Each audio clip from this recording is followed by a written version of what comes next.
ஆண்டவரும் இரட்சகருமாகிய இயேசுவின் நாமத்தினால இந்த காலவெளியில் உங்களோடு நான் பேசுகிற ஒரு காரியம் என்னன்னு சொன்னால், ஆராதிக்க விடு, ஆராதிக்க விடு. அது உங்கள் தலைப்பின் நாள். இந்த நாளில் உங்களோட வேத பகுதியாக யாத்ராக புஸ்தகம் 5ஆம் அதிகாரம் 1 முதல் 4 வசனங்களை வாசிக்க கேட்போம். பின்பு மோசேயும் ஆரோனும் பார்வோனிடத்தில் போய், இஸ்ரவேலின் தேவனாகிய கர்த்தர் வனாந்தரத்தில் எனக்கு பண்டிகை கொண்டாடும்படி என் ஜனங்களை போகவிட வேண்டும் என்று சொல்லுகிறார் என்றார்கள். அதற்கு பார்வோன், நான் இஸ்ரவேலை போகவிட கர்த்தரின் வார்த்தையை கேட்பதற்கு அவர் யார்? நான் கர்த்தரை அறியேன், நான் இஸ்ரவேலை போக விடுவதில்லை என்றான். அப்பொழுது அவர்கள், எபிரெயருடைய தேவன் எங்களை சந்தித்தார். நாங்கள் வனாந்திரத்திலே 3 நாள் பிரயாணம் போய் எங்கள் தேவனாய் கர்த்தருக்கு பலியிடும்படி போக விட வேண்டும். போகாதிருந்தால் அவர் எங்களை கொள்ளை நோயும் பட்டையும் எங்கள் மேல் வரப்பண்ணுவார் என்றார்கள்.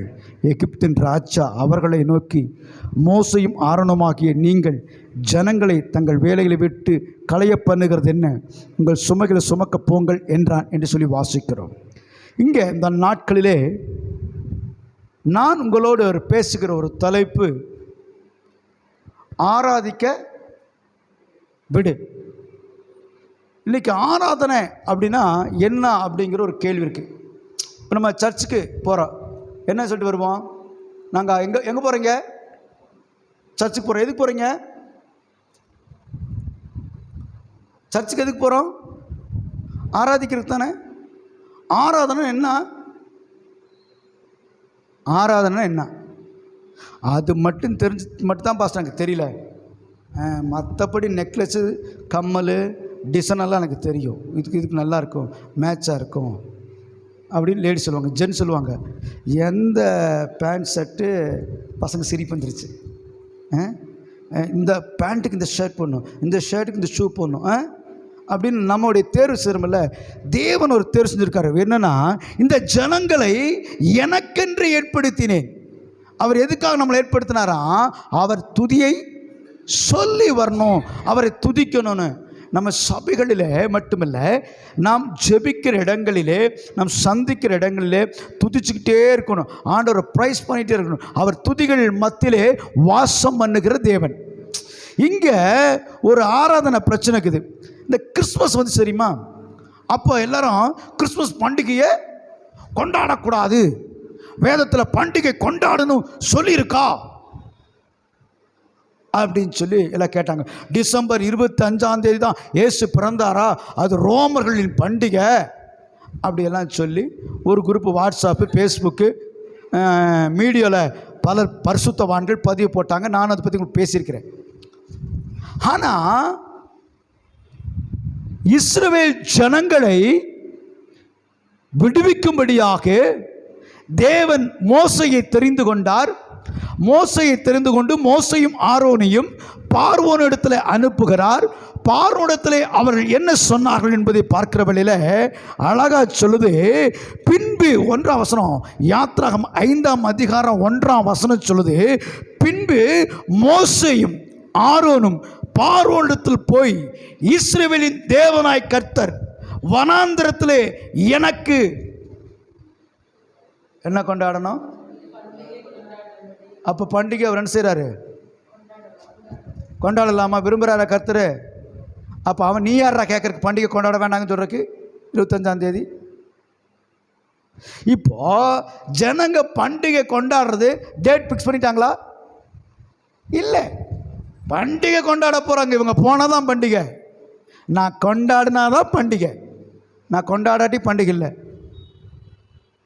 பரிசுத்தவான்கள்லாம் இந்த வீடியோ பார்த்தாங்கன்னா புரிஞ்சுக்குவாங்க.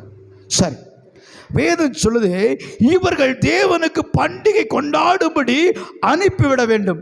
அப்போ பண்டிகைன்னா என்னது? ஆராதிக்கிறது. பண்டிகை எப்படி கொண்டாடுவோம்?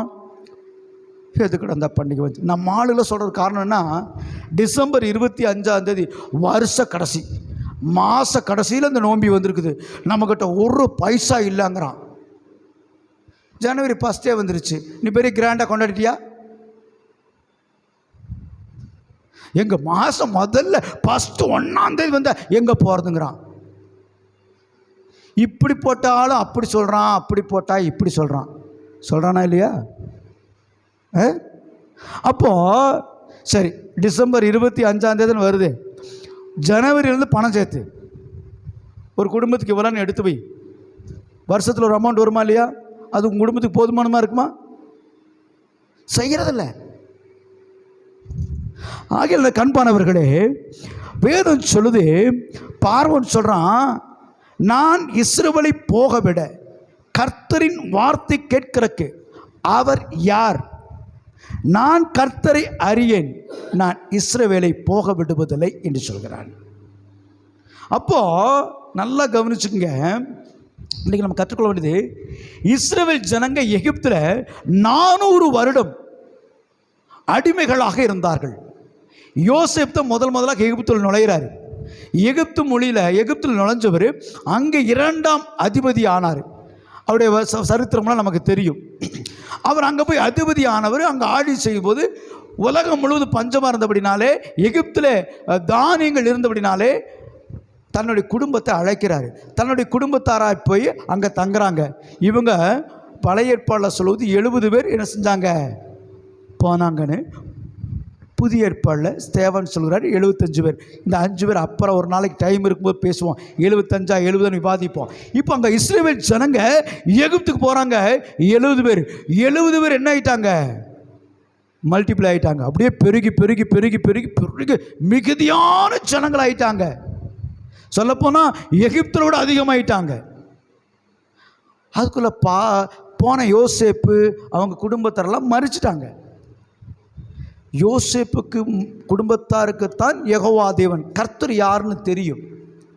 அதுக்கப்புறம் 400 வருஷம் தன்னுடைய கடவுள் யெகோவா என்பது இஸ்ரவேல் ஜனங்களுக்கு தெரியும் அல்லாமல் அவரை எப்படி தொழுது கொள்ள வேண்டும், எப்படி பணிந்து கொள்ள வேண்டும், அவர் யார், அவர் எப்படியாப்பட்டவர், அவருடைய வல்லமைகள் என்ன, அவருடைய காரியங்கள் என்ன என்று அறியாதவர்கள். ஆனால் எகிப்தின் தேசத்தில் அவர்கள் இருந்தபடினாலே எகிப்துடைய எல்லா தெய்வங்களை குறித்து அவங்களுக்கு தெரியும். 400 வருஷம் இருக்கிறாங்க, அந்த தெய்வங்கள்லாம் தெரியும். இப்போ நம்ம கோயம்புத்தூர் இருக்கிறோம், கோயம்புத்தூர் எத்தனை தெய்வம் இருக்குன்னு நம்மளால சொல்ல முடியும். நிறையா தெய்வங்கள் இருக்கு. இப்போ தெய்வங்களுடைய பேரை கூட நமக்கு தெரியும். சில பேர்கள்லாம் அந்நிய தேவருடைய பேர்கள், அந்த இந்து ஜனங்களுடைய சாமியுடைய பேர்கள்லாம் நமக்கு தெரியும். தெரியாதெல்லாம் போய் சொல்லக்கூடாது. நான் அப்படி பரிசுத்தமாக நடிக்க வேண்டிய அவசியம் இல்லை, நமக்கு தெரியும். அதுபோல் எகிப்தில் இருந்த எல்லா தெய்வங்களும் தெரியும். அதில் பிரதான ஒரு 10 தெய்வங்கள் இருந்துச்சு எகிப்தில். அப்போ அவர்களுடைய வழிபாடுகளும் தெரியும். அவர்களுடைய வழிபாடு மட்டுமல்ல, அவர்கள் எப்படி ஆராதிப்பாங்க, எப்படி கடவுளை வணங்குவாங்க, யார் பெரிய கடவுள், எப்படி கடவுளை பற்றி இஸ்ரவேல் ஜனங்க அவங்களுடைய எல்லா தெய்வங்களும் எந்தெந்த தெய்வம் அப்படின்னு. இப்போ நம்ம உதாரணமாக நம்முடைய நதிகள் இருக்குது பாருங்க, ஆறுகள், அதுக்கு என்ன பேர்? நம்முடைய நாட்டில் கங்கா, யமுனா, காவேரி, சிந்து அப்படி எல்லாம் என்ன பேர்? ஆம்பளை பேரா பொம்பளை பேரா? நதிகளுக்கெல்லாம் பொம்பளை பேர் தான் வச்சுருப்பாங்க. அது ஓடிடும். நான் தண்ணியை சொன்னப்ப நீங்கள் வேற தவறாக புரிஞ்சுக்காதீங்க. அந்த தண்ணி என்ன செய்யும்? பெண்களுக்கு அடையாளமாக அந்த தண்ணி தயாளமாக அதை வச்சுருந்தாங்க, பெண்கள் பேர் வச்சுருந்தாங்க. இப்படி அங்கே ஒரு தெய்வம் இருக்குது எகிப்தில், நைல் நதி. அந்த நதி தான் பெரிய நதி, அபிஸ் அது பேர். அது ஒரு ஆண் தெய்வம் அவங்களுக்கு. இங்கே நம்முடைய காரியங்களுக்கு சூரியன், இந்து கிறிஸ்தவம் பகவான் அப்படின்வாங்க, சூரிய பகவான் சொல்லுவாங்க, அப்படின்னு ஆண் தெய்வம். அவங்களுக்கு அது பெண் தெய்வம், ரா, இஸ்ரேல் தேசத்தில். இப்படி ஒவ்வொரு தெய்வங்களுடைய பெயர்களும் இஸ்ரவேல் ஜனங்களுக்கு தெரியும். அதோட வழிமுறைகளை வழிபாடுகளும் தெரியும். ஆனால் இஸ்ரவேல் ஜனங்களுக்கு ஆராதிக்கும் தெரியாது, தன்னுடைய தெய்வத்துடைய வல்லமைகளும் தெரியாது. இப்படி அங்கே அடிமை கட்டு கிடக்குறாங்க. அங்கே அடிமை கட்டு கிடக்கும்போது கூக்கல்றாங்க. தன் தெய்வம் யாரும் தெரியல, தெய்வத்துடைய பேரு, அவருடைய வல்லமை, அவருடைய காரியங்கள் ஒன்றும் அறியாதவர்கள். அப்படிம்போது அப்போ அந்த ஆண்டவர் 400 வருஷம் அடிமையாக இருக்கிற ஜனங்களை விடுதலையாக்க கர்த்தர் விரும்பினார். மோசே சொல்றாரு, என் ஜனங்கள் கூக்குரல் என் செவிக்கு எட்டியது, நீ இப்போ அவர்களை ரட்சிக்கும்படி விடுதலைக்கு கூட்டு வா அப்படிங்கிறாரு. யாரைய? மோசேய. எதுக்கு? ஆராதிக்கிறதுக்கு. அப்படி சொன்ன உடனே எகிப்து ராஜா சரி சரி கூட்டு போங்க அப்படி சொன்னாரா? என்ன செய்யல? ஆராதிக்க விடல. அப்படித்தானே? இஸ்ரவேல் ஜனங்க அவங்க தெய்வத்தை ஆராதிக்க எகிப்தின் ராஜா விடல. அதே போல இன்றைக்கு எகிப்தின் ராஜாவாகிய ஆவிகள் நம்மளை ஆராதிக்க விட மாட்டேது. ஆலயத்துக்கு போகாத, வீட்டிலே இரு, நல்லா தூங்கு, வேலைக்கு போ. ஞாயிற்றுக்கிழமை வேலை. ஞாயிற்றுக்கிழமை வேலை செஞ்சு அந்த காலத்தை கல்லெறிஞ்சு கொண்டு விடுவாங்க. ஓய்வு நாள் வேலை செய்யக்கூடாது. இன்றைக்கெல்லாம் தப்பிச்சிட்டாங்க கிறிஸ்தவனுங்களாம். ஞாயிற்றுக்கிழமை வேலைக்கு போகிறோம். நீ வேலைக்கு போனங்காட்டிக்கு ஞாயிற்றுக்கிழமை குடும்பம் நாசமாக போச்சுன்னு தெரியல, நிறையவே தெரியல. ஓய்வு நாளை ஆசாரிக்க வேண்டும், அது கர்த்தர் நாள். இப்போ என் பொருளை ஒருத்தன் எடுத்துட்டான், நான் என்ன செய்வேன்? ரொம்ப சந்தோஷம், என் பொருளை எடுத்துட்டேன், நல்லாருன்னு சொல்லுவேன்னா என்ன சொல்லுவேன்? என் பொருளைன்ட்ட கொடுத்துரு, ஏன்னா என் பொருளை நீ எனக்கு கொடுத்துருப்பா, அப்படி தானே சொல்லுவேன். ஓய்வு நாள் யாருக்குரியது? கர்த்தர் ஓய்வு நாளுக்கு நான் ஆண்டவராக இருக்கங்கிறேன். அந்த நாள் அவர் நாள். அவர் நாளை நீ என்ன செஞ்சுக்கிற? எடுத்துக்கிற. இது யாருடைய தந்திரம் நினைக்கிறீங்க? எகிப்து அடிமைத்தனத்தின் ஆவியை போல இன்றைக்கு அநேக ஆவிகள் ஆராதிக்க விடாதபடி நீ என்ன வேணா செஞ்சுக்கோ, ஆராதனைக்கு போகாத, தேவனை ஆராதிக்காத, சும்மாவாது வீட்டில் தூங்கு, சும்மாவாது சுத்து நினச்சிக்கிறீங்க. அது நம்ம தான் போகாமல் இருக்கோம். இல்லை, நீ அந்த ஆவியோட கண்ட்ரோல் இருக்கிறன்னு அர்த்தம். யாரெல்லாம் ஞாயிற்றுக்கிழமை ஆராதனைக்கு வரல, சர்ச்சுக்கு வரல, தேவனை ஆராதிக்கலைன்னா அவன்லாம் எகிப்தின் ஆவிட்டு அடிமையாக இருக்கிறான். அந்த ஆவி அவனை அடிமைப்படுத்தி வச்சிருக்குது. அது தெரியாது சில பேர்த்துக்கு. அப்போ ஆராதிக்கிறதுக்காக ஜனத்தை விடுனா அது விடல. இன்னைக்கு ஆராதனைக்கு வரலாம், பிசாசு விடல, பிடிச்சிட்டு போகாதரா, தூங்குடா கொஞ்ச நேரம், ஃப்ரெண்டோட போடா, செல்ல பாடுறா, உறவுக்கிற அனைத்து வருவான். ஞாயிற்றுக்கிழமை எவன் கல்யாணம் எந்த வச்சா ஞாயிற்றுக்கிழமை சர்ச்சுக்கு போயிட்டு போங்க, நான் போக வேண்டாம் சொன்னேன். ஆனால் ஞாயிற்றுக்கிழமை யாரெல்லாம் உங்கள் ஃபங்க்ஷன் வைக்கிறீங்களோ அவர்களாம் சபிக்கப்பட்டவர்கள். என்னடா பாஸ்ட் இப்படி சொல்கிறாரு? வேதம் சொல்லுது, ஞாயிற்றுக்கிழமை யாரோடனால கரெக்டாக சர்ச் டைம் தான் 7 மணிக்கு மூர்த்தணுமா.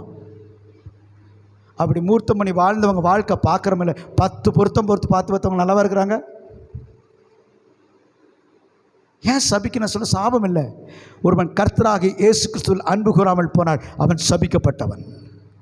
அன்பு கூறவன் அவன் ஆண்டவருக்கு நாளை தள்ளி வைப்பானா இல்லையா? எதுக்கு திரும்ப ஞாயிற்றுக்கிழமை வைக்கிறது? கலெக்ஷன் பார்க்கறது, மொய் எடுக்கிறதுக்காக. உறவுக்கள் அப்போ தாங்க லீவு. உனக்கு உறவு வேணும்னா அவன் லீவ் போட்டு வருவான். அப்படித்தானே? உறவு வேணும்னா வேலையை போட, வேலையெல்லாம் பரவாயில்ல, எனக்கு உறவு தாண்டா வேணும், வருவானா இல்லையா? ஞாயிற்றுக்கிழமை உனக்கு கலெக்ஷன் வேணும். இவன் ஞாயிற்றுக்கிழமை போனவன் சந்தோஷம், வீட்டில் மட்டன் எடுக்க வேண்டாம், சிக்கன் எடுக்க வேண்டாம், அவன் எடுத்திருப்பான், மொய்யை வச்சு குடும்பம் சாப்பிட்டு வந்துடலான்னு போயிடுறான். இதுதான் நடக்கிறத தவிர்த்து ஆசீர்வாதம் கிடையாது. அன்றைக்கு திருமண காரியங்களோ நல்ல காரியங்களும் போது வந்தவங்க சாப்பிட்டு ஆசீர்வதிப்பாங்க. இப்பெல்லாம் அப்படி இல்லை. திருமண காரியத்தில் ஆட்டம் பாட்டம் கொண்டாடுறது நான் பார்த்துருக்கேன். இப்போ பொண்ணே ஆடித்தான் போகிறா ஸ்டேஜுக்கு. வர வைக்கிற போது பொண்ணு ஆடித்தான் போகிறா. இங்கே எந்த ஆட்டம் ஆடுறாளே, நீ குடும்பம் எப்படி இருக்குன்றான் ஒருத்தன். அந்த மாப்பிள்ளை பையன் பாவமாக பார்க்குறான். என்ன அப்போ கஷ்டமா? இதில் என்ன தமாசுன்னா, மாமியாலும் ஆடிட்டு போகிறா கூட. மருமகனுக்கு ஒரே சந்தோஷம், மாமியை நல்லா ஆடுறாமா. அசிங்கமாக இல்லை? எனக்கு அன்பானவர்களே, நாம் தேவனை ஆராதிக்க வந்திருக்கிறோம். ஆராதனையில் ஆடலாமா பாடலாமா அப்படின்னு ஒரு சப்ஜெக்ட் ஓடிட்டு இருக்குது. சில ஊழிக்கார பேரை சொல்லி அவர் ஆடுறாருங்க, இவர் ஆடுறாருங்க, சபையில் ஆடலாமா? பண்டிகை என்ன? பண்டிகையில் எப்படி இருப்பீங்க? எல்லோரும் அட்டென்ஷனில் என்ன பண்டிகை கொண்டாடுவீங்க? எப்படி இருக்கும்? கலாபலாம் இருக்கும், சந்தோஷமாக இருக்கும்ல. குழந்தைய பாட்டு பாடும், ஆடும், ஓடு ஒடியார். அப்படித்தானே ஆராதனை? அப்படித்தான். அது புரியாது சில பேருக்கு. அதுக்காக சினிமா மாதிரி ட்ரெஸ் எல்லாம் மாதிரி போட்டு ஆடிட்டு இருந்தால் சர்ச்சில் ஒத்துக்க மாட்டான். சபையில் ஆடுறது அப்படின்னா அப்படியே லைட்டாக ஷேக் பண்ணுறது. ஆண்டருக்கு ஒப்பு கொடுத்து ஆட சமத்தில் அப்படி மனதார. அதுக்காக ஒரு குத்துப்பாட்டு போட்டு ஆடிடக்கூடாது சர்ச்சுக்குள்ளே. ஏன்னா அது வேறு விதமாக மாறி போகும். எனக்கு அன்பார்களே, வேதம் நமக்கு சொல்லுது நாம் எதற்காக வந்தோம், தேவன் நம்ம எதற்காக அழைத்திருக்கா? ஆராதிக்கும்படி. ஆராதிப்பதனால் நமக்கு என்ன பிரயோஜனம்? ஆராதித்தோடைய வாழ்க்கை எப்படி இருந்தது? ஆராதிக்காதனால என்ன ஆராதிக்காதனால என்ன காரியம், ஆராதித்தனால என்ன காரியம், அது நமக்கு தெரியணும். அப்போ அவன் என்ன சொல்றான்? 3ஆம் வசனம் வாசிக்க முடியுமா? வாசிங்க. இல்லை வாசிக்கிறேன். அப்பொழுது அவர்கள், எபிரேயருடைய தேவன் எங்களை சந்தித்தார். நாங்கள் வனாந்தரத்தில் 3 நாள் பிரயாணம் போய் எங்கள் தேவனாகிய கர்த்தருக்கு பலியிடும்படி போக விட வேண்டும். பாருங்க, ஆராதனைக்கு போகாதிருந்தால் அவர் கொள்ளை நோயும் பட்டயமும் எங்கள் மேல். ஏண்டா கிறிஸ்தவனுக்கு வியாதி வருது? ஏண்டா தரித்திரம் வருது? ஏண்டா பிரச்சனை வருது? அவன் காலையில் தேவனை ஆராதிக்க போகல. எழுந்துன்னு ஆராதிக்கணும் தேவனை. அவன் தேவனை ஆராதிக்கல, ஆலயங்களுக்கு போகல, ஸ்பெஷல் மீட்டிங் போட்டு ஜெபத்தில் அங்கே போகல, தேவனை ஆராதிக்க போகல. ஆனால் சீருக்கு போகிறான், கல்யாணத்துக்கு போகிறான், என்னென்ன நல்ல காரியம் கெட்ட காரியம் எல்லாம் போகிறான். ஆனால் தேவனுடைய காரியத்துக்கு என்ன செய்யலை? போகலன்னா என்ன வருமாமா? கொள்ளை நோய், பட்டயம், அழிவு, மரணம், சமாதானம் இல்லாத, சந்தோஷம் இல்ல, நிம்மதி இல்லாதபடி தேவனை ஆராதிக்க போகாத குடும்பங்களிலே பிரச்சனை வரும். பட்டயம் அவர் வீட்டை காவல் காத்துக்கொண்டு எப்படா போடுத்தலான்னு, கொள்ளை நோய் காத்திருக்கு, வியாதி வா பார்த்துக்கலாம் அப்படின்னு. இது நான் சொன்னா வேதாகம் சொல்லிச்சா? ஆமாம். போய் என் தலையை உருட்டிட்டுறாதீங்க. அந்த பாஸ்ட்டுக்கு என்ன கோபம், சர்ச்சில் ஆள் கம்மி இந்த வாரம், அதனால் போட்டு திட்டி தீர்த்துட்டாரு சொல்லிடாதீங்க.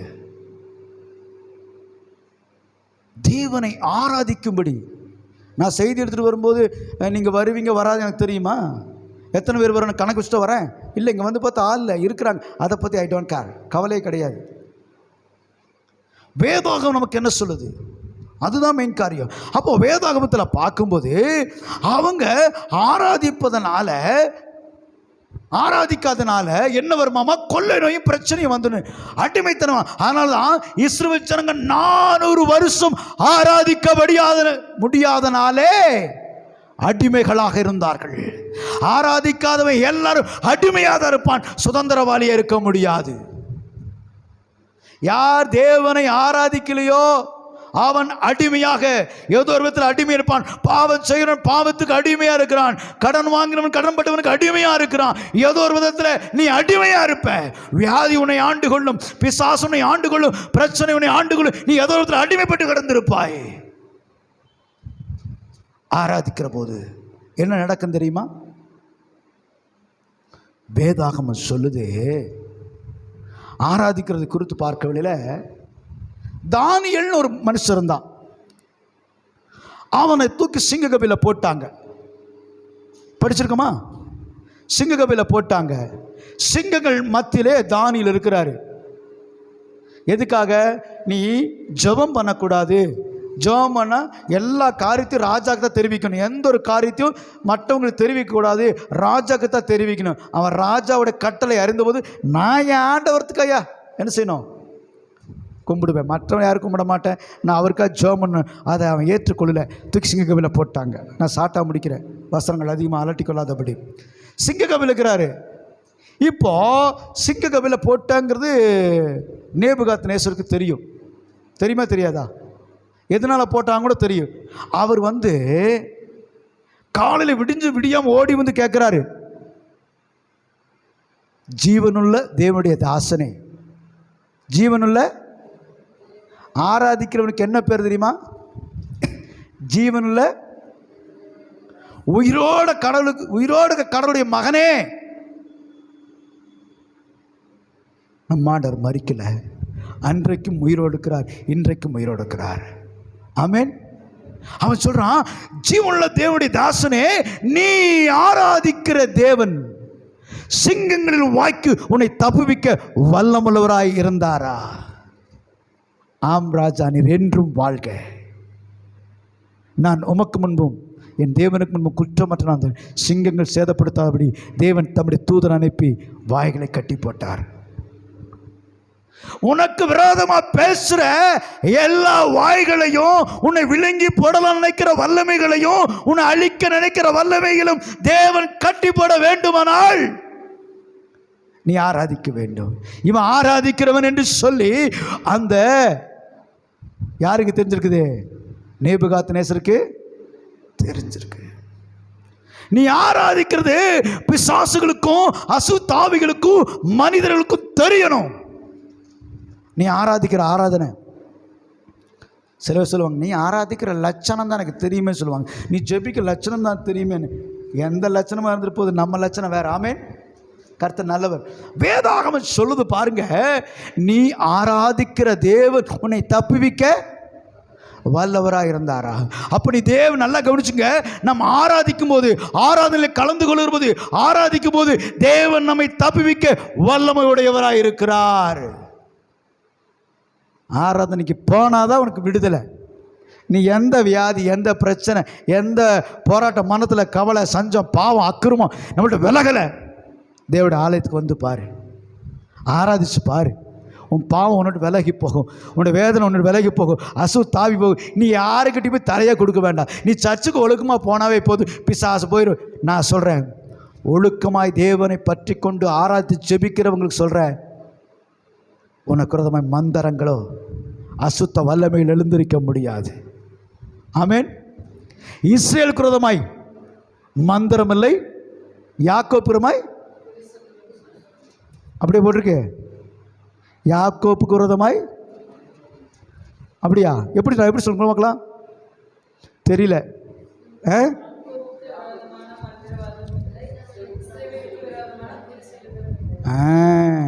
நல்லா கவனிங்க. யாக்கோப்புக்கு விரோதமா, யாக்கோப்பு எத்தனை ஏமாத்தனா இருந்த போது கூட அவனுக்கு மந்திரம் பலிக்கல. ஏன்னா அவன் கர்த்தரை சார்ந்திருந்தான். அவன் பேரை மாத்திரார் இஸ்ரவேல்னு. இஸ்ரவேல் மாறினதுக்கு அவர் எவனும் குறி சொல்ல கூட இல்லை. வாழ்க்கை இப்படித்தான் இருக்காண்ட எவனும் நியாயந்திருக்க முடியாது. நீ ஆண்டவரோடு இருக்கும்போது உனக்கு விரோதமாய் சாபங்கள் பலிக்காது.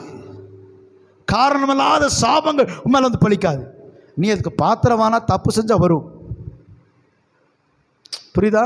அப்போ ஆராதிக்கிற போது தேவன் நம்மை தப்புவிக்க வல்லவரா இருக்கிறாரு. நீ துதிக்கும் போது, ஆராதிக்கும் போது, ஆலயங்களுக்கு செல்லும் போது வேதம் சொல்லுது, கர்த்தர் சபையிலே ராஜரீகம் பண்ணுகிறார். அப்படின்னு என்ன அர்த்தம்? சபையில கர்த்தர் என்ன செய்யறாரா? ஆளுகை செய்யறாரா. கர்த்தர் எங்க இருக்கிறாரு? சபையில் இருக்கிறாரா? சபைக்கு வர முடியலன்னா என்ன அர்த்தம்? நீ யாரு? நம்ம தான் பேய், பிசாசு, வியாதி, பிரச்சனை. ஏன்னா ஏசுக்கிட்ட பிசாசு இல்லை, ஏசுக்கிட்ட வியாதி இல்லை, ஏசுக்கிட்ட பிரச்சனை இல்லை. அவர் சுகமாக்குறவராய், நன்மை செய்கிறவராய், பிசாசு துரத்துறவராக இருந்தார். அவருக்குள்ள என்ன இருந்துச்சு? தேவனுடைய ஆவி இருந்துச்சா? உனக்குள்ள என்ன இருக்குது? நீங்களே தேவனுடைய ஆலயம் என்றும் தேவனுடைய ஆவி உங்களுக்குள் வாசமாக இருக்கு என்று அறியாதிருக்கிறீர்களா அப்படிங்கிறாரு. அப்போ தேவனுடைய ஆவி நமக்குள் வாசமாக இருக்கு. அப்படின்னாலே, தேவனுடைய நமக்குள் தங்கியிருக்கிறபடினாலே நம்ம யாரு? தேவ ஆவியை பெற்றவர்கள் தேவர்களாக இருக்கிறார்கள். சொல்லப்போனால் குட்டி தேவனை நம்ம தான். இந்த வீடியோ பார்த்து எத்தனை சண்டைக்கு வரான்னு சொல்லு. நம்மளே தேவன் சொல்லிட்டான், கடவுள் சொல்லிட்டான், முட்டா பைய பிரசங்கம் பாரு அப்படின்னு. யானை ஒரு நாள் குரங்கு குட்டி போட்டுருச்சுங்க. யானை ஒரு குரங்குட்டி போட்டுருச்சு, அதெல்லாம் பரவாயில்ல. ஒரு பாம்பு யானை குட்டி போட்டுருச்சு. நம்புவீங்களா? நம்புவீங்களா? யானை தான் என்ன குடி போடும்? யானை குடி தான் போடும். எங்கள் அப்பாவோட வித்து எனக்குள்ள இருக்குது. அப்போ நான் யார்? அந்த எனக்குள்ள தேவனுடைய ஆவி இருக்குது. நான் தேவனுடைய ஆவி பெற்றவன். தூதர்கள் பேர் உண்டு. அவன் தூதன் தானே, அவனுக்கு தேவன் பட்டத்தை கொடுக்குறாங்க. அவரோடு இருந்தபடினால தேவ தூதன், அப்படி தானே? நான் அவரோடு இருக்கிறேன், அப்போ என்ன சொல்லுவாங்க? தேவ பிள்ளை. ஆமென். நம்ம யாரு? ஆனால் தேவனை ஆராதிக்கன்னு செய்ய மாட்டாங்கிறோம், வரமாட்டாங்கிறோம். நம்ம தேவ பிள்ளையா? யோசனை பாருங்க. அதனால் ஆராதனை என்பது தேவனுக்கு மிகவும் அவசியமான காரியம், நம் சொல்ல வேண்டியது. அதனால தான் ஆண்டு சொல்கிறார், இந்த ஜனத்தை எனக்குன்னு ஏற்படுத்தினப்பா, இவங்க தானே துதிக்கணும் அப்படிங்கிறார். அந்த துதிகள் மத்தியில் வாசம் பண்ணுகிற தேவன் ஆராதிக்கிற ஜனங்களை விடுவிக்கிறார். பவுலும் சீலாவும் சிறையில் இருந்தார்கள். சிறைசாலைக்கு இருக்கும்போது என்ன வரும்? அழுகாசி தானே வரும். அவங்க பாட்டு பாடுறாங்க. ஏன்? அவங்களுக்கு தெரியும், நம்ம பாட்டு பாடி ஆராதிச்சோம்னா கட்டுகள் கலந்துரும். சிறையில் கட்டப்பட்டிருந்த பவுலும் சீலாவும், சீலாங்கிறது ஆண், சில்வான் பேர். உடனே சீலானா பொம்பளை நினச்சிக்காதீங்க. அப்படி ஆராதிக்கும் போது கட்டுகள் கலண்டு விழுந்தது. சிரசா அஸ்திபாரம் அசைய ஆரம்பிச்சது, கட்டுகளாக கலண்டுருச்சு அப்படின்னு வாசிக்கிறோம். நீ துதிச்சு ஆராதிக்கும் போது உனக்கு விரோதமாகிற மந்திர கட்டுகள், பில்லி சுனி கட்டுகள், செய்வன கட்டுகள், அசுத்தாவின் கட்டுகள், மனிதனுடைய தந்திர ஆலோசனை கட்டுகள், அதே உடஞ்சிரும். பாட்படி ஆராதிக்கும் போது உடஞ்சிரும், கட்டுகள் கலண்டுரும். நீ எங்கேயும் ஓட வேண்டாம். ஏன் தெரியுமா? ஆராதிக்கும் போது தேவன் அந்த இடத்துக்கு என்ன செய்கிறாரு? துதிகள் மத்தியில் அவரே வராரு. இப்போ நீங்கள் சர்ச்சுக்கு வரீங்க, என்னை கட்டி போட்டிருந்தாங்க, நீங்கள் வந்தானே, ரொம்ப நாளாக எதிர்பார்த்தது, பாஸ்ட் எவனாவது கட்டி போடுவான் அப்படி சொல்லுவீங்களா? என்ன பாஸ்டர் உங்களை கட்டி போட்டாங்க, யார் அப்படின்னு சொல்லி வந்து கடற்கடை என்ன செய்வீங்க? அவிழ்த்து விடுவீங்களா? சந்தோஷப்படுவீங்களா? இப்போ டீ குடிச்சிட்டு வந்து பார்த்துக்கலான்னு போயிடுவீங்களா? நீங்கள் பார்க்குறத பார்த்தாவே டவுட்டாக இருக்குது. கொஞ்ச நேரம் அப்படியே எவ்வளோ வாயம் பேசுகிறாரு, எவ்வளோ திட்டாரு, கொஞ்ச நேரம் அப்படி இருந்தால் தான் அவருக்கு தெரியும் அப்படிங்கிற மாதிரியே பார்க்குறீங்க. உங்கள் அன்பு எனக்கு தெரியுது. ஓடி வந்து என்ன செஞ்சுவீங்க? ஃபஸ்ட்டு கட்ட விட்டுடுவோம். உன் ஆண்டவர், உன் தகப்பன், நீ ஆராதிக்கிற போது உன் அருகாமலை வந்தவர் உன்னை சுகமாக்காமல், உன்னை விடுதலையாக்காமல், உன்னை ஆசீர்வதிக்காமல் போவாரா? யோசனை பாருங்க. அவர் நல்லவருங்க, அவர் மகத்துவம் நிறைந்தவர், அவர் வல்லமையானவர். ஆகலே அதை வேறு சொல்லு, நாங்கள் ஆராதிக்கிற தெய்வம் எங்களை விடுவிக்காமல் போனாலும் நீர் நிறுத்தின பொற்சலையை பணிந்து கொள்ள மாட்டோம் அப்படின்னு சாத்ராக் மேசக் ஆபேத்நேகோ சொல்கிறானா? நாங்கள் ஆராதிக்கிற தேவன் எங்களை தப்பிவிக்காட்டி பரவாயில்ல, எனக்கு இந்த வேலையே இல்லைனாலும் பரவாயில்ல, நான் ஆலயத்துக்கு போயிடுவேன். இந்த உறவே இல்லைனாலும் பரவாயில்ல, ஆலயத்துக்கு போயிடுவேன். ஞாயிற்றுக்கிழமை எவனாவது சர்ச்சுக்கு போகும்போது வீட்டுக்கு வந்து உட்காந்துட்டாங்க. என்ன பண்ணுறது பாஸ்டர், எங்கள் மாமா வந்துட்டாருங்களா, அதனால் சர்ச்சுக்கு வர முடியல. எங்கள் அம்மா வந்துருச்சுங்களா, அக்கா வந்துருச்சுங்களா, தங்கச்சி வந்துருச்சுங்களா. என்ன பண்ணுறது பாஸ்டர், ஏற்றுக்கொள்ள தானே வேணும், விட்டுட்டு வர முடியாதுல்ல. உனக்கு வியாதி வந்துருச்சு, அது மட்டும் போன்னு சொல்கிறேன், அது ஏற்றுக்கலாமல்ல. வீடு தேடி வந்திருக்குல்ல, தரித்திரம் வீடு தேடி வந்திருக்குல்ல, பிசாசு வீடு தேடி வந்திருக்குல்ல, பொல்லாப்பு வீடு தேடி வந்திருக்கு. வா வா வா, உன்னதை எதிர்பார்த்தேன், இன்னைக்கு எங்கேயும் போகாம வெல்கம் வெல்கம் ஏற்றுக்குவோமா? ஏற்றுக்கொள்வோமா? என்ன செய்வோம்? அது வேண்டாம், அது எனக்கு தேவையில்லை அப்படின்னு அதை ஒதுக்கிட்டுருமா இல்லையா? அதுபோல் உறவுகள் வந்துச்சுன்னா, ஞாயிற்றுக்கிழமை சர்ச்சுக்கு போகும்போது வந்தாங்கன்னா, சர்ச்சுக்கு போகலாம், 100 ரூபா காணிக்க போடாட்டியும் பரவாயில்ல, ஒரு ஆட்டா பிடி உட்காரவை, சர்ச்சுக்கு போகலாம் வான்னு கூப்பிடு. இப்போ தான் நாங்கள் சர்ச்சுக்கு போயிட்டு இருந்தோம், பரவாயில்ல எங்கள் சர்ச்சுக்கு நாங்கள் போகிறோம் வான்னு கூப்பிடு. ஐயோ நாங்கள் அப்படி இல்லை, வரலண்ணா, வரலையா, இந்தா கையில் காசு கொடுத்து பக்கத்தில் மீன் கடை, கறிக்கடை, கோழிக்கடை, எதையாவது வாங்கி குழம்பு வை, சாப்பாடு செய்யும், நான் வந்து ஒட்டுக்கா சாப்பிட்லான்னு சொல்லிப்பார். வருவான் சொந்தக்கார ஞாயிற்றுக்கிழமை வீட்டுக்கு வருவான். என்னடா நம்ம அங்கே போய் அப்படி ஜாலியாக எப்படியே போய் போட்டு சாப்பிட்டு வந்துடலான்னு பார்த்தா அவன் நம்மளை போட்டு விட்றான்டா அப்படின்னு. நீ சைடே வரக்கூடாதா சாமி, ஒன்றா சர்ச்சுக்கிட்டு போயிடுறான், இல்லைன்னா சோறாக்கி விட்டுறான்டா. அப்போ கேட்பான், எப்போ உன் ஆராதனை டைமு? இஸ்ரவேல் ஜனங்களுக்கு 400 வருஷம் தெய்வமே யாருன்னு தெரியாது, ஆராதிக்கல. அவன் சொந்த போல அவன் அடிமைப்பட்டு கிடந்தான். அடிமைப்பட்டு கிடந்தவன் எப்போ பார்த்தாலும் அடிமையாக இருந்தபடினாலே அவனுக்குள்ள சந்தோஷம், சமாதானம், நிம்மதி இருந்திருக்குமா? இல்லை. அதனால தான் அவன் கூக்குரலாட்டான், ஆண்டவரே எங்களை ரட்சின்னு சொன்னான். 400 வருஷம் இஸ்ரவேல் ஜனங்களை மீட்கும்படியாக மோசே சென்றாரு. அந்த விடமாட்டேன்னு சொன்னான் பாருங்க. அவனோட கிரீடத்தில், பார்வோனுடைய கிரீடத்தை பார்த்தீங்கன்னா ஒரு பாம்பு இருக்குப்படி, பார்த்துருக்கீங்களா? பார்வோனுடைய, இப்போ நெட்டில் செக் பண்ணி பாருங்கள், அந்த கிரீடத்தில் பாம்பு இருக்கும் மேலே. இப்போ மோசே போய் பாம்பு குச்சம் கீழே போடுறாரு. அது என்னவா மாறிச்சு? பாம்பா மாறிச்சா? பாம்பா மாறிச்சா? நீனடா பாம்பு போடுற, நாங்கள் பாம்பு போடுறோம், எல்லாம் மந்திரம், அவங்க மந்திரவாதில் பாம்பு போட்டாங்க. இந்த பாம்பு அத்தனை பாம்பையும் முழுங்கி போட்டுச்சு. அப்படின்னு என்ன? உன்னை ஆராதிக்க விடாதவன் தலை மேலே என்ன இருக்குது? இப்போ பாம்பு யார் தலையில் இருக்குன்னு தெரிஞ்சால் அவன் உங்களை ஆராதிக்க விடலைன்னு நீங்கள் அறிஞ்சிக்கலாம். அவன் யார் உங்களுக்கு தெரிஞ்சிருப்போம். எவன் கழுத்தில் இருக்குது, தலையில் இருக்குது, எவன் வகுத்தில் இருக்குதுன்னு தெரிஞ்சால் அவன் உன்னை என்ன செய்ய மாட்டான். அப்போது எந்த ஆவி உன்னை ஆராதிக்க விடலை தெரியுதா? நான் ஆவிகளை குறித்து பேசுகிறேன், புரியுதா உங்களுக்கு? அது ஆவி. எஸ், நம்முடைய பாஷையில் அது ஆவி. ஆனால் எகிப்திற்கு அது சாமி. நல்லா தெரிஞ்சுக்குங்க.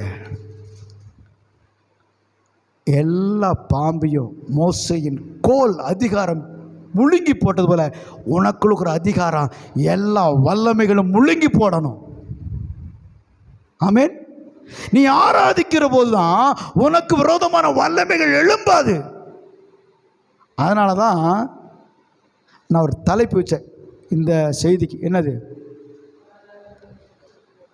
ஆராதனைக்கு விடு. அப்படியா? ஆராதிக்க விடு. இப்போ நான் பேசும்போது இந்த ஆவிகளை நடுங்கும். இவன் என்னடா அவங்க தெய்வத்தை ஆராதிக்கிறதுக்கு போராடிட்டு இருக்கிறான், நான் எப்படியெல்லாம் ஆராதனைக்கு அனுப்பாமல் வகுத்து வலி உண்டாக்கணும் தெரியுமா, கைவலி உண்டாக்கணும் தெரியுமா, கால்வலி உண்டாக்கணும் தெரியுமா, சொந்தக்காரன் ஆரம்பிச்ச பண பிரச்சனை பண்ண, பலவீனத்தை பண்ண, காரணம் பண்ண, விடிய விடிய வேலை செஞ்சுட்டு கண்ணு முடிச்சுட்டு உட்காந்துருக்கிறார். அப்படியே அவர் கண்ணை சொல்லட்டுது, மயக்கவா அப்படிங்கிற மாதிரி இருக்குது. இருந்தாலும் அப்படியே பார்த்துட்டே இருக்கிறாரு.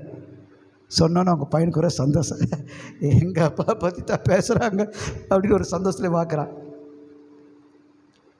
நல்லா ஆராதிக்கும்போது அவர் நைட்டு மேலே வேலை செஞ்சார், அவருக்கு இருக்கலாம். ஆனால் நல்லா தூங்கி வச்சவனும் சர்ச்சில் வந்து ஆராதிக்கும்போது அப்படிங்கிற கொட்டாய் விட்றான், சிங்கமாட்டு பா அப்படிங்க வாய் வாயாக என்ன செய்யணும், ப்ரைஸ் கார்டு கர்த்தர் நல்லவர், கொட்டாய் வருது அப்படின்னு என்ன அர்த்தம்? அவ்வளோ டயர்டு, நைட்டு பூரா ஜாம் பண்ணி டயர்ட் ஆகிட்டோம் பாஸ்டர். அப்படியா? நைட்டு 12 மட்டும் செல்லுலேயே ஜாம் பண்ணிட்டு இருந்தானுங்களா, 12 மணி மட்டும் இப்படியே தேய்ச்சி ஹல்லேலூயா ஹல்லேலூயான்னு தள்ளி தள்ளி வரலாம் ஆடிப்போச்சு. ஆராதிக்கும்போது நடக்கிற சம்பவம் என்னென்னா, இப்போ ஒரே சொல்லி முடிச்சிடுறேன். வேதாகம் சொல்லுது அங்கே எப்படி பரலோகத்தில் ஆராதிக்கிறாங்கன்னா, இயேசு கிறிஸ்துவானவர் சிங்காசனம் அமர்ந்திருக்கிறான்னு வச்சுங்க, 24 மூப்பர் அவரை சூழ்ந்திருக்கிறாங்க. இப்போ அப்படியே கற்பனைக்கு போய்க்குங்க, அவர் சிங்காசனம் உட்கார்ந்துக்கிறாரு, அவரை சுற்றி 24 மூப்பர்கள் உட்கார்ந்துக்கிறாங்க. 4 ஜீவன்கள் அவருக்கு முன்பாக நிற்குது. 4 ஜீவனுன்னா 4 முகம் கொண்டதுங்க. அந்த ஜீவன் அது ஒரு உயிரினம். அதுக்கு மனித முகம், சிங்க முகம், கழுகு முகம், எருமை முகம், எருது முகம், 4 முகம் இருக்குது. சட்டைகளும் இருக்குது. இதுக்கு பத்தாது கேருபீன்கள் 6 சிறகுடையவர்களாக இருக்கிறாங்க. 2 சிறகுனாலே தங்கள் முகத்தை முடிக்கிறாங்க. தெய்வ மகிமையை பார்க்க முடியல. அங்கே பரலோகத்தில் அவருடைய மகிமையை பார்க்கணும். முகம் முடிக்கணும். ஆண்டவர் சமூகத்தில் நிற்கிற தகுதியற்ற பாதங்களை மூடிக்கொண்டவர்களாக 2 சிறகுனாலே பரிசுத்தர் பரிசுத்தர் சொல்லிட்டு அந்த சிறகு அடிக்கிறாங்க. கோடிக்கணக்கான தூதர்கள் பரிசுத்தர் பரிசுத்தர் பரிசுத்தர் என்று துதிச்சிட்டு இருக்கிறாங்க. கேருபீன்கள் சேராபீன்கள் துதிக்கிறாங்க. 24 முறை பணிந்து கொள்ளுகிறாங்க. தூப கலசம் புகை எழும்புது. அந்த இடம் மகிமையா நிறைந்திருக்குது. எல்லா கொடான கோடி தூதர்கள் சாஸ்திரமா விழுந்து தேவரீர் பரிசுத்தர் பரிசுத்தர், துதிக்கும் கனத்துக்கும் மகிமைக்கும் பாத்திர தேவரீர் ஒருவரே, எல்லா துதிக்கும் பாத்திரமானா இருக்கிறீர் என்று சொல்லி பணிந்து கொண்டிருக்கிறார்கள். எப்படி நினைக்கிறீங்க? ஒரு பெரிய பரலோகம் மகிமை நிறைந்திருக்குது. திடீர்னு ஆண்டவரை காணோம். எல்லாம் ஆராதிக்கிற தூதர்கள்லாம் என்னடா ஆண்டவர் காணாம போயிட்டாரு தேடுனா நியூ பிரைட் அசம்பிளி சபையில் உட்காந்துருக்கிறாருனா, ஏன்னா ஜனங்க ஆராதிக்கிறாங்கல்ல, என் பிள்ளைங்க ஆராதிக்கிறாங்கல்ல, அந்த ஆராதனையை கேட்கும்படி வந்திருக்கிறாரு. வேதம் சொல்லுது, நம்ம துதிக்கு முதல்ல அங்கே துதியை விட்டு போட்டு என் பிள்ளை துதிக்கிறான். சில பேர் சாப்பிடும்போது ஒன்று சொல்லுவான், மனைவி பார்த்து பார்த்து பார்த்து அவனுக்கு பிடிச்சபடி டேஸ்ட்டாக செஞ்சு கொடுப்பா. சாப்பிட்டு ஏங்க நல்லா இருக்கான்னு ஒரு வார்த்தை கேட்குற நின்றுட்டு இருப்பா. நல்லா இருக்கானு கொஞ்சம் அப்படி. ஆனால் எங்கள் அம்மா மாதிரி வராது. எங்கள் அம்மா சமையல் எங்கள் அம்மா செய்வாங்க பாருங்க அப்படி இருக்கும். சொல்லாத ஒரு ஆம்பளை கூட இருக்க மாட்டான். அப்படி தானே? அவங்க அம்மா குழம்பு வீட்டுக்கு போனால் தான் தெரியும். அந்த குழம்பு நாய் குத்தி நாய் திங்காமல் போயிருக்கும். ஆனால் அவர் சொல்லுவார், எங்கள் அம்மா வைக்குமே குழம்பு. ஒருத்தன் சிரிக்கிறது பார்த்தா அவங்க அம்மா குழம்புக்கிறது அப்படித்தான் இருக்கும் போல தெரியுது. கருத்த நல்லவர். குழம்பு அவ்வளோ டேஸ்ட் எங்கள் அம்மாவுக்கும் தெரியுமா அப்படின்னு சொல்லுவாங்க. அப்போ அந்த முகம் ஆடி போகுது. சில நல்லா இருக்குமா, சூப்பர் நல்லா இருக்கு அப்படின்ட்டு எங்கள் அம்மா இதேமாதிரி செய்வாங்க அப்படி சில டீசெண்டாக பேசுவாங்க. அதுபோல் தகப்பனுக்கும் பிள்ளைக்கும் தாய்க்கு இருக்கிற உறவை போல் அங்கே ஒரு தாய் இறங்கி வந்துடுது. ஆராதிச்சோன்னு ஆண்டவர், என் பிள்ளை நான் படைச்ச பிள்ளை ஆராதிக்கும் போது நான் இங்கே இல்லாமல் அங்கே இருக்கலாமா அப்படின்னு அவர் துதிகள் மத்தியில் வாசம்னால இப்போ நம்ம ஆராதிச்ச போது இங்கே வந்துட்டார். பரலோகத்தை விட்டு இறங்கி வந்துட்டார். அதான் வேதம் சொல்லுது, நம்ம ஆராதிக்கணும் ஆராதனையை தேவ தூதர் கண்ணோக்கமாக இருக்கிறார்களாம். என்னடா பண்ணுறானுங்க இந்த ஆண்டவர், அங்கே போயிட்டாரு, என்னத்தை செஞ்சானுங்களோ தெரியல. இவ்வளோ செஞ்சு கொடுக்குற, அவங்க அக்கா தங்கச்சி குழம்பு வச்சா அவ்வளோ நல்லா இருக்குன்னு சொல்கிறாரு, அம்மா வச்சா நல்லா இருக்குங்கிறாரு. அது மாதிரி ஆண்டவர் தூதரை சொல்லிக்குவாங்க, இவ்வளோ ஆராதிக்கிறோம், இவ்வளோ ஸ்தோத்திரம் போடுறோம், இவ்வளோ பரிசுத்தம் சொல்கிறோம், அங்கே அந்த பொக்கவை பாட்டி அப்படிங்க அதை கேட்க போய் பக்கத்தில் உட்காந்துருக்கிறாரு. நம்மளுக்கு ஸ்தோத்திரம் சில பேர் போடுவாங்க பார்த்துருக்கீங்களா? தோத்துமா கிராமத்தில் தோத்தோன்னா நாய் வந்துடும். ஸ்தோத்திரம் சொல்லாமல் தோத்தோன்னுவான். நாயை கூப்பிட்றாங்கன்னு வாசனை நிற்கும். ஸ்தோத்திரம் போட்டால் தூதர் வரணும், நாய் வரக்கூடாது, கழுத வரக்கூடாது. நல்லா தெளிவாக ஸ்தோத்திரிக்கணும், நல்லா ஆராதிக்கணும். ஆகையால் இந்த ஜனங்களை அவர் விடுதலை பண்ணி கொண்டு போகிற காரியங்கள் அடுத்த இதில் பார்க்கலாம். ஆனால் மோசே இஸ்ரவேல் ஜனங்களை அடிமைத்தனத்தில் விடுதலையாக்கி கொண்டு வந்த காரணம், அவர்கள் தேவனுக்கு இந்த ஜனம் ஆராதிக்கும்படி அழைத்து கொண்டு வந்தான். அவர்களை அடிமையாக இருக்க விடவில்லை. நம்முடைய தேவன் நம்மை பரலோகத்துக்கு கொண்டு சேர்க்கும்படி இந்த பூமியில் பிறந்து வந்தார். ஆகையால் நம் விசேஷமானவர்கள். அப்போ ஆராதனைக்கு என்ன செய்யணும்?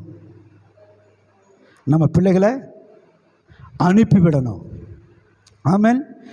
போட ஆராதனைக்கு, இன்னைக்கு தான் ஸ்பெஷல் கிளாஸ் நிறுத்து, பரவாயில்ல போ, என் பிள்ளை படிப்பில் மக்கானா பரவாயில்லன்னு சொல்லி பேர் அனுப்பிவிட்டுப்பார்.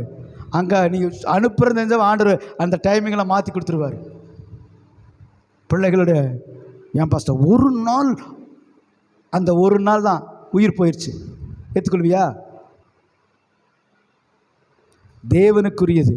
இப்போ ஏன் சொன்ன மாதிரி வந்து முடிச்சிடுறேன். என்னுடைய பொருள் உங்ககிட்ட இருக்குது, நான் விட்டுட்டு போவேன், என்ன செய்வேன்? வாங்கிக்குவேனா?